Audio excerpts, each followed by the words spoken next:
Saturday, February the 27th. Okay, so I made my mind up and I put a 2-week in at Vicious Fishes. I'm inquiring about insurance, and I was back and forth with it, debating for half the day, but I see it as the story with the flood and I think it was like Hurricane Katrina or whatever. It's a joke, but it person was on the roof and floodwaters were coming, and he's praying, and a boat comes and he tells them, no, God's got me. And they leave, and he's praying. Then a helicopter comes from the National Guard and he tells them to leave, no, God's got me. And the dam was about to break or whatever, levee, whatever. And next thing you know, he's in heaven, and he's like, God, I thought you said you were going to get me. You wouldn't let me go. He says, well, I sent you a boat and a helicopter. That was it. So, I was thinking about it, and I was like, okay, they got several new people now. So I shouldn't/wouldn't feel bad about leaving them high and dry with nobody to help them. So that takes care of that. Brian's made this offer several times, and I'm seeing that honestly the bucket trucks are not that expensive, like used. Yes, I'm sure that a new one, brand spanking new, would be, but those are like $150,000, $160,000. But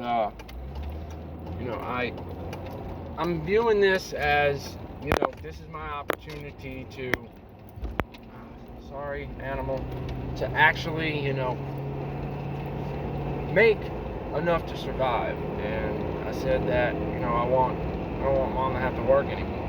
Like, she shouldn't have to work anymore. So Aunt Maureen's retiring. Mom knows, and it's got to be a shitty feeling to know that I'm about to be however old she is. Her birthday's next week.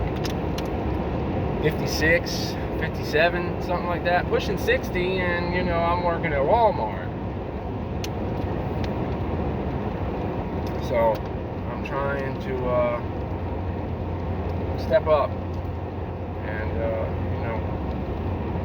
I keep saying I'm going to own that house one day. That's going to be my house, but if I can't afford it, that's never going to work. And then two, if I don't put in the work for it, it's not going to be given to me. And plus, I don't want anything given to me anyway. I want to work for it. I want to get it, my own. That's just me. That's how I am. That's who I am. That's how I've been my whole life. And I don't necessarily want to change that. So that's that.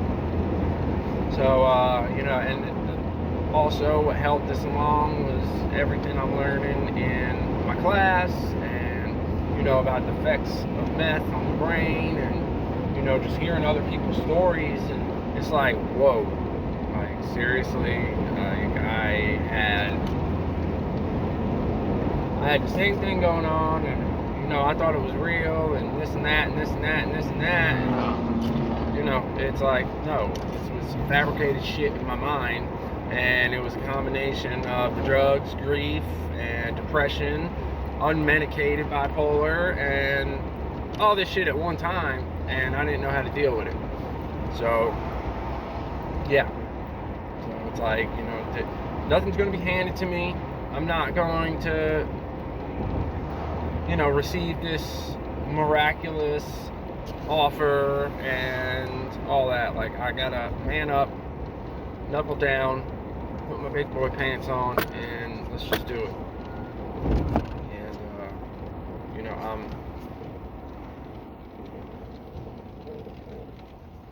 confident in it, you know? And whereas before, you know, I was all iffy and second guessy, and, you know, what if this doesn't work out? What if this doesn't work out? What's the worst that can happen if it doesn't work out? I go back to what I'm doing right now. Like, it's the worst that can happen. I left an opening for me to go back.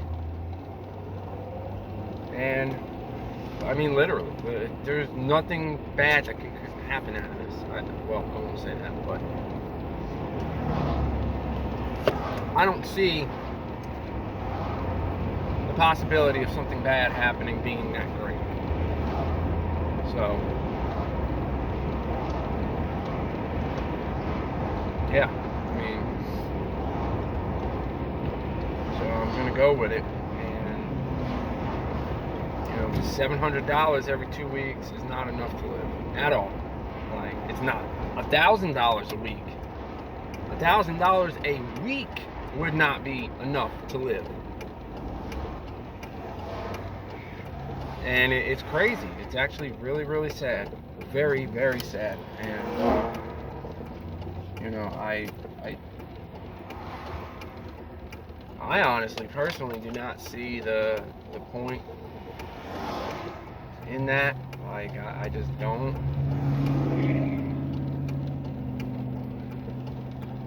But, like, why everything costs so much and all this, but, you know, that's not for me to determine.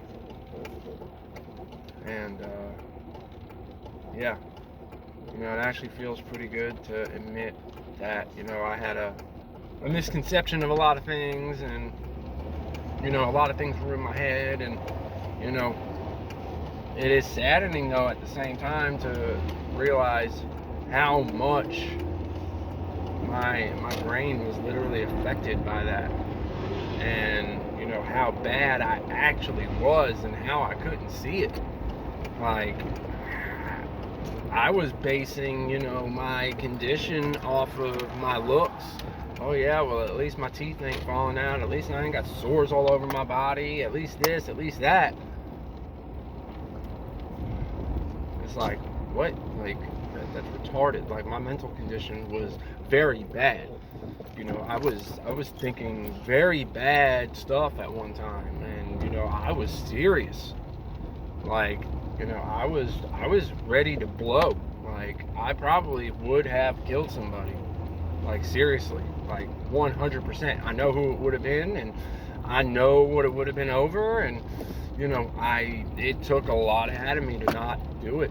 Like, seriously, the more that I think about it, the more I'm just like, you know, that man needs to understand that well, actually he doesn't, but, you know, he almost caught something really bad, like very bad. So I'm glad that I didn't do it, and you know, I'm glad that I got pulled out of it.